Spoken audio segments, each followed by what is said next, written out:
So there's this property, it was like Lost Drive, literally the name was Lost Drive. And he's like, I can't get up there, I'm busy, whatever, can you just take a video, whatever. Okay, back then the cell phones didn't really have good cameras. Okay. Like, I feel so old. Back then. So I had a handheld camcorder. What? Yeah.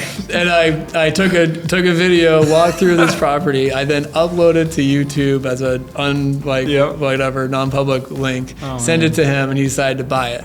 All right, so today on the Real Estate Rainmakers podcast, we have a special guest, Dan O'Halloran, who runs the O'Halloran Group up in the Sunappe, New Hampshire region. Dan is an amazing guy, an amazing agent who runs an honestly incredible team. So good to have him on. And on our podcast, we interview agents in our local network and also around the country about how they got started in real estate, where they're at today, and most importantly, the journey that it took to get them there. And so let's not waste any more time. Let's jump right into the video. How long and why did you get started in the real estate industry? Yeah, so when I got out of college, I worked in financial sales and life insurance and stuff like that, and had these big aspirations. And then I got thrown into didn't have the best sales manager, and then also was in like this bullpen cold calling forever, and it was miserable. My dad was building houses, and he called me out being miserable, and it was like, you're miserable. Like, why don't you just come sell the houses I'm building? Was this in New Hampshire? Yeah. Yep. And and I just totally was like, I love what I'm doing, Dad. Like, no, I'm not doing that. Like that's ridiculous. Even though I you love didn't. I hate what I was doing. But and the scripting and stuff, it was just like culture that I wasn't in love with. Yeah. So then he did, called me out on it. I blew him off, and I did a bunch of research afterwards because this is back in 2005. Okay. No one was talking, 2004, 2005. No one was talking about like real estate that much. Not going the corporate route was not something that was talked about a whole lot. Entrepreneurship and the value of that was not as popularly discussed. So I read into it. I was a marketing major, econ minor, and I was like, all right, I can control my messaging, the words I use, how I interact with people. I like that control element in the branding marketing that I could create. So I swallowed my pride and said, yes, you're right, I'm miserable. I hate this job to my dad. And had to get my real estate license, worked for this old like mom and pop shop, the Babson Group.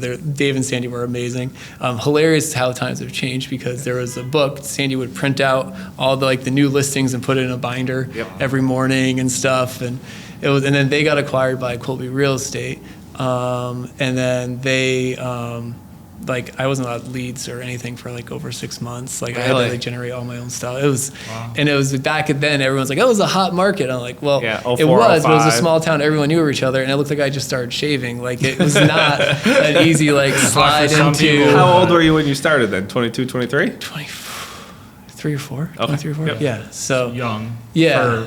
For an agent. And were we really still printing off the MLS book at that point? They were. It was Ambiance. Yep. Ambiance was the platform for the MLS. I feel like I've heard Then of it went that, to a but it's Novia, usually, from the then 70s. Paragon, now Prime. So, yeah. It's been entertaining. I had one of the first digital fax numbers at least in our area, e-fax. I've never sent a fax. Literally never sent a fax. I don't know if I ever have either. In my changing of times as far as to go from the MLS book to what we're doing now. We used to have I can't remember if it was 5 or 7 original copies of the purchase and sales agreement. Legit, you had to keep them sign for all the these next 7 years. Yeah, it was ridiculous. So it's nice how things have certainly changed. How long were you with them for to then have them be acquired, you said? So when I joined Babson Group, it was 6 months, not even. Okay. They joined Colby. And then I was with Colby until 2015. Oh, wow. Yeah. So, and then they ended up closing the company down. And then I moonlighted at Sotheby's and then joined Keller in 2017. Very cool. So, nice. Yeah. So 20 years is pretty close to 20. Yeah. So, been in the industry for a while. Yeah. Tell us a little bit about where your business stands today. Yeah. So right now we have a team of there's 4 agents. Myself also actively in sales, and then I have my wife Christina who helps run the company with me in operations, and then Brandy Waterman who kind of is the collector and making of everything happen and work smoothly for us. Nice. Primarily on client relations and listing management with us. Great. She's fantastic, and she's been with us for think 4 years now. Nice. And everyone on our team, Josh has been with us since 2018, so 6 years coming up. Some Lori, longevity 5 there. years. Yeah. In an industry that doesn't usually see. Yeah. Yeah. Sounds like you got like a really nice, close-knit group of people. Yeah, we're like a small family. Everyone gets along really well. We all, know how to give each other a hard time. The team component of what I think Keller Williams helps you create was really attractive to us. Nice. The company I used to work at, Colby Real Estate, I was there for a very long time, had a family environment to it for a while. And so I really anchored into that and wanted to create that. So when Christina and I, we'd always talked about, starting a business together. We wanted that same, like, if you go on vacation, everything's squared away and going to happen to a high level, and you're not giving up money when you go on vacation. Yep. Like, I think health and happiness in this industry is not looked at enough. No. And the churn and burn happens all the time, and the expectations that I think some brokers and team leads have on their agents is not really Unhealthy. the best. It's very unhealthy, yeah. So, and then society is hard too. So, I mean, it's that instant gratification thing, and you're getting communication from like 27 different sources you have to check every 2 seconds, right? So, that's How's hard. it working with your wife? That's been Go over those dynamics, the positives, negatives, Yeah. even the whole like vacation part of it. You mentioned as far as 2 of your 5 or 6, 7, 8 team members go away when you and your wife go away on vacation. Yeah. How does that kind of play out? So working with Christina has been interesting. We actually, like, back in college, ran an association together, had a lot of fun. And then we kind of, I didn't remember how different we were, though, back then. So we're like, let's start a company together. When you guys are falling in love. Yeah, there was a lot of There's a lot of there's still grace. romance, but there was a lot of grace. heavy romance back in those days. And so we finally were like, all right, let's do this. And we built in 2017 when I made the switch, business was at the level that she could step away from her job. She was running all the PR and marketing for a local hospital. Okay. And she was also in the tech industry as well in PR and marketing. So she has just a really nice deep bench of experience. Yeah. So I was like, all right, let's do this. And then we started working together, and then we were like, oh my God. And we're both very, very competitive. And it was. But working together at the same time. But then we would try to compete a little bit against each other. It was You're just. both selling, right? At Yeah, least when you started, yeah. you're both. Yeah. And it was very interesting. It took probably almost 2 years to get in stride. Yeah. To kind of make everything work really well. And now we're in just a really good groove of I think who does what and the responsibilities in defined the office and all expectations. that. Yeah. And it's definitely lots of up and downs. And we jokingly call in our office, when we did the renovation, we did extra thick soundproof insulation. We call it the marriage wall. She's through that wall and can't hear me too well from the other side. That's hilarious. Done on purpose. No, Done on yes, purpose. absolutely on purpose. My wife and I worked together when we were meeting. We Yeah. actually worked together at a coffee shop, and then now we tossed around the idea of working together, and we both decided no, absolutely not. It was good when we were dating, but Yeah. if we worked together now, we would literally kill each other. Yep. Combined with the raising of kids. So I don't know, Jay. What do you think? You and your I know we couldn't do it. She's an appraiser, so we Yeah. work Same industry, alongside, but- but very different. Yeah.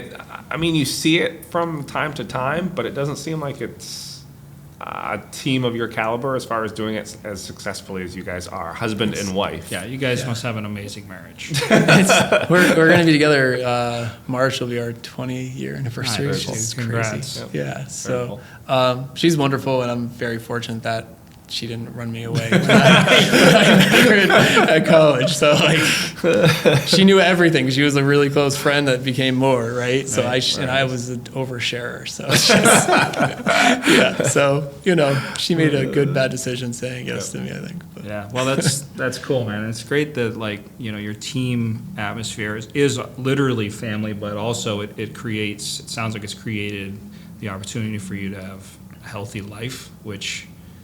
Talk a little bit about that, because that's so important for agents. So I think the boundary thing is huge, and a lot of us don't have good boundaries. I did not have good boundaries for the majority of my career. I can definitely put a lot of blame on my wife for forcing the boundaries, but she's brilliant about that, and that care of shutting off. And if you lose some business because you're not responding to text or an email or something in 0.2 seconds, like, so be it. Yep. Like, at the end of the day, like, if you're in the business for the right reason, you're going to be successful. And if you build the right people around you, you'll be successful.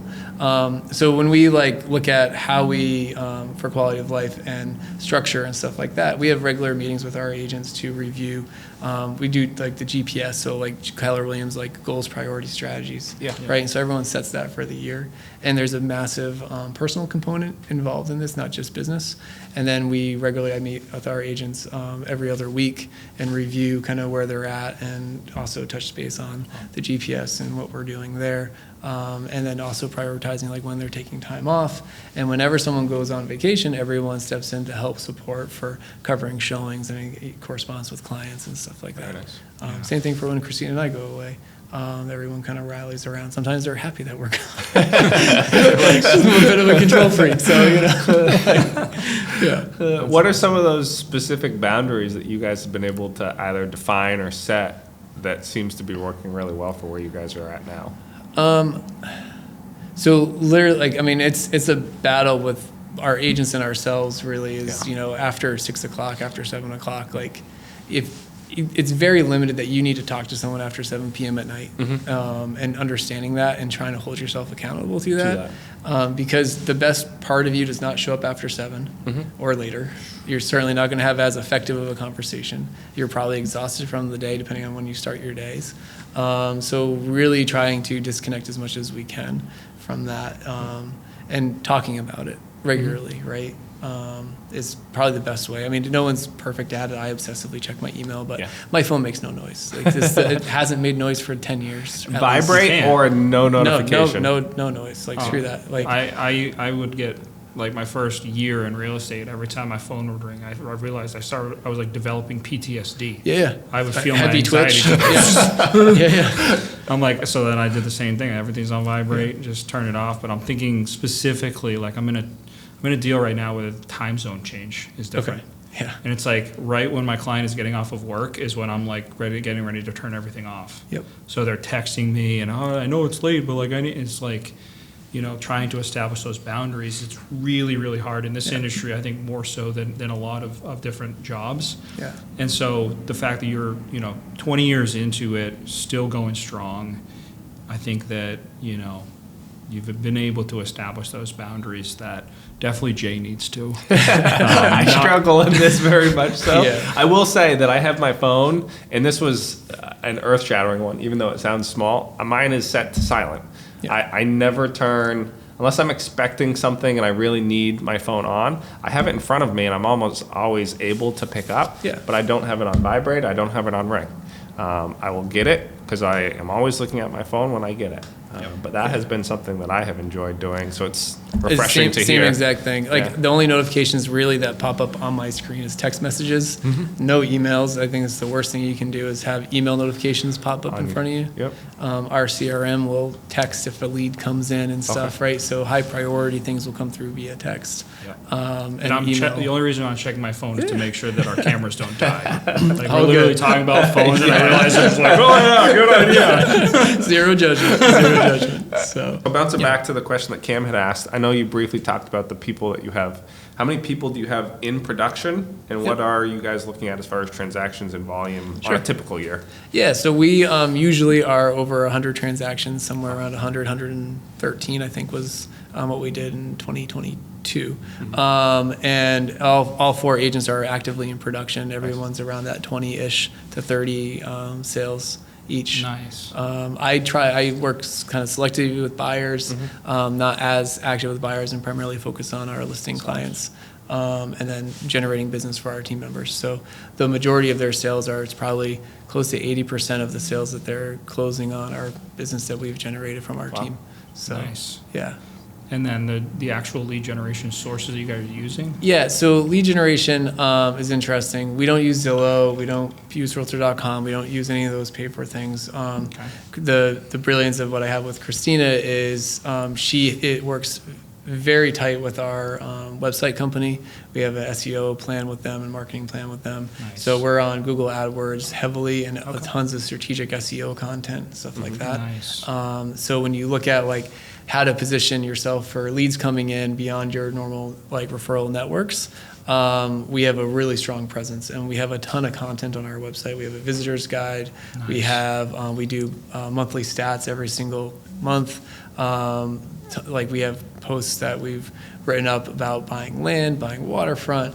We do our annual reports for the region and specifically for our major body of water, which is Lake Sunappe, cataloging all that kind of stuff. So then our agents have content. Probably there's 2 good pieces of content that they pretty much can send out to anyone in their database every single month. So you're getting at least 2 touches in that regard. And it's real estate content, and then we usually always have local community happenings and stuff like that that can get shared.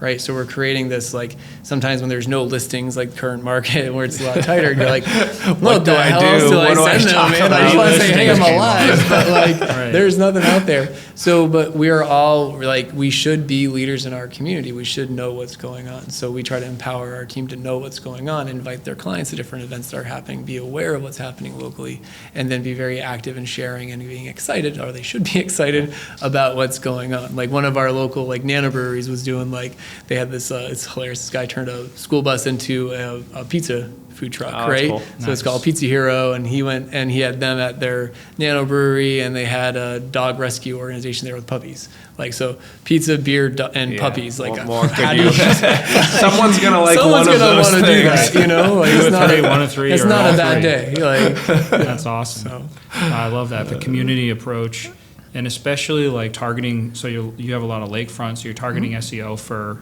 out of state people that are searching those online. Sounds like a brilliant approach. it's been good. Yeah. I've been doing the monthly stats since I got my license. That's Like, awesome. Like, so we have data going back to 05. To be able to share. Like, it's kind of insane, the data that we have for the area. So, Very cool. What is for you? What kind of software are you guys using? And what is your CRM like? Well, actually, let me rephrase that. So, what is for you guys the most important software that you don't think your business could run without? I do think, like, honestly, it's nothing sexy. It's our website, which technically is kind of sexy. But, like, I love our With how much time you're spending with it. You're on it. Like, our website's kind of, there's shiny ball head, like, most aerodynamic personality. It's the website really is a winner for us in that regard. And What do you use for that? Union Street. Okay. And their back-end SEO is really strong, especially with how it indexes in the MLS properties and stuff like that. So you pop up a little more relevant there. And then they've been a great team to work with. And like the biggest part is, like, a lot of people will hire those companies. There's a million of them out there, right? And they go, I want this marketing package, right? And if they're not on a team and they don't have a dedicated person, maybe once a quarter they check in to see what's going on. Christina's meeting with them once a week to make sure that we're in alignment with the goals, priorities, and standards that we have for our marketing and SEO plan. Wow. So That's impressive, and it's super important because most people, most agents, myself included, when we first hear the word SEO, we're just like, I have no Overwhelmed. idea. Like, it's overwhelming. Yeah. So to have, your wife on top of that. I mean, we're spending thousands of dollars a month. Right. Like, that accountability needs to happen. Right, but how many people just spend that $1,000 and be like, I think it's working? Yeah. Everybody. Right. I've done it. And we're probably they like us, but like, we're definitely like making sure we're getting every drop out of it. That's awesome, man. Yeah. Yeah, that's pretty significant.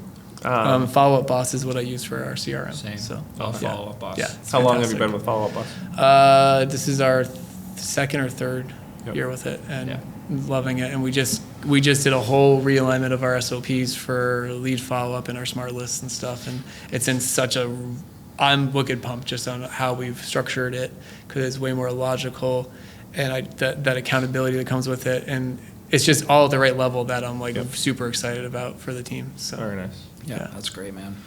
It's an interesting time as far as being a real estate agent. 2024, 2023, low inventory, high rates. What is something that you guys, either as a team or you individually, have been kind of working through in a tough market?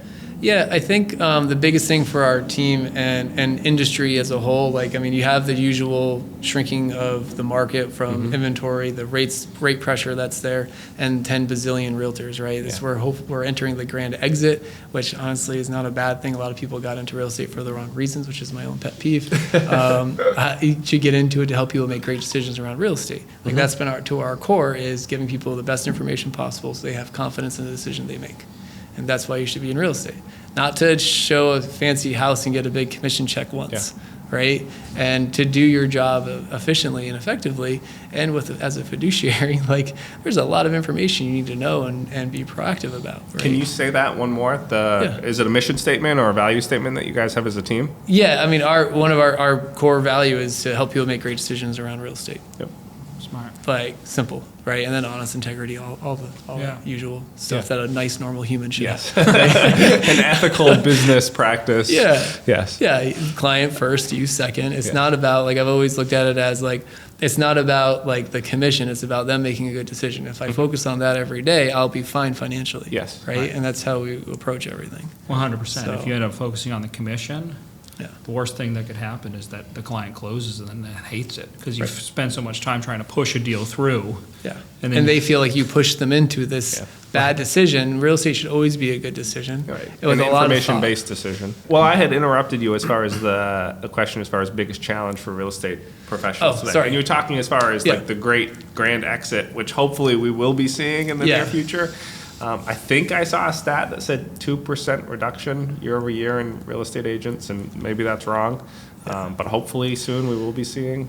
Yeah, and so I think the thing that we've been focusing on our team and myself as well is when you talk about this grand exit, there's a lot of pressure on the industry in general. And the part of this exit is there's all these people with not a lot of experience. They haven't had the best training. Yeah. And so we look at, all right, how can we be the best person that comes to the table, right? And have the conversations that matter. Use the words that other agents aren't using and being professional about the conversations we have.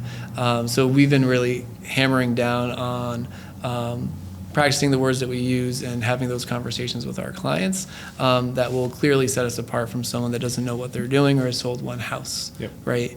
And that's like, I guess, the big core component of handling the industry and any changes that are occurring is making yourself the most proficient you are at the craft that you're working with those ethics in check, right? Yep. Right, and as agents begin to leave, what are you guys doing to grab more market share? Honestly, like it's super simple. It's following our core values. You're not changing and anything. communicating. No, like I mean, at the end of the day, there's always some marketing thing, right? Sure. Yeah. But honestly, it's communication and the quality of that communication that goes out. So we're focused on high quality communication and consistency of communication, and that's going to be fine. Working really hard at not paying attention to necessarily to what others are doing because it's just a big distracting thing in the corner that doesn't impact you, and measuring yourself off yourself and your goals and priorities and making sure that you're hitting those. Switching gears to switching gears to something a little more lighthearted, other than real estate agents getting out of the business. Everyone's leaving. Which will, in the long run, be good for the consumer. Yeah. You could say from an experience perspective, if we're getting agents that are more experienced, that are more professional, more ethical, that's good in the grand scheme. From an agent perspective, you could say that commissions could go up if real estate agents weren't in the business, or at least as many. So again, it's pros and cons, I guess, to it. But switching, going over to something a little more lighthearted, without disclosing much, any funny or interesting deals or stories, interactions with the general public worth sharing? Sure. All right, so I'll take you back. God, when the heck was this? This is back in 2010, 11, something like that. Had this guy call me and he wanted to buy a house, right? And I was like, cool, all right, vacation house on this lake, whatever. And so there's this property, it was like Lost Drive, literally the name was Lost Drive. And he's like, I can't get up there, I'm busy, whatever, can you just take a video, whatever. Okay, back then the cell phones didn't really have good cameras. Okay. Like, I feel so old. Back then. So I had a handheld camcorder. What? Yeah. And I took a video, walked through this property. I then uploaded to YouTube as a whatever non-public link, sent it to him, and he decided to buy it. So we Okay. did this Oh, whole man. transaction, sight unseen. Well, He back never then. saw the property. No. The Yeah. handy cam. A With the Sony handy cam. handy Yeah, cam. yeah. It's literally that was the little and it flips open and you And can see your there's- little screen. I mean, he saw the listing online, right? Yeah, with the horrible Okay. photos. Yes, with old, bad, Yeah. dark photos. video wasn't and much your better. I mean, and camcorder. bear in mind, this thing had a grainy. metal tank next to the water for the septic that was disintegrating. Okay. Like, I mean, it was not a slam dunk kind of thing, right? It was flush and pray, and I hope no one finds out that you're polluting the lake kind Oh of thing. my gosh. So we closed. Everybody's good and stuff. I still haven't met him. He hasn't seen the property. Actually, I don't think did I meet him at closing? I don't even know if I met him on closing. I can't quite remember.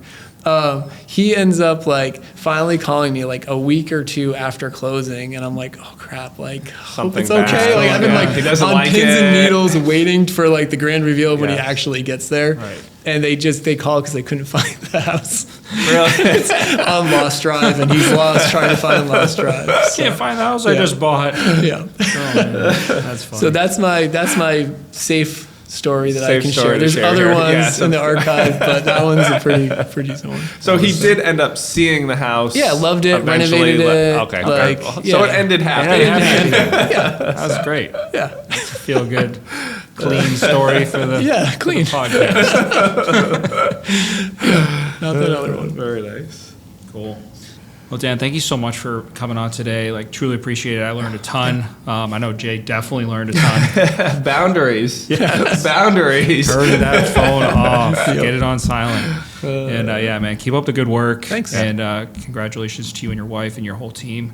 And I definitely would love to have you guys on the show again. And maybe your wife could even join us. Yeah, that'd be awesome. So Cool. thanks again, man. Cool. Thanks, guys. Appreciate it.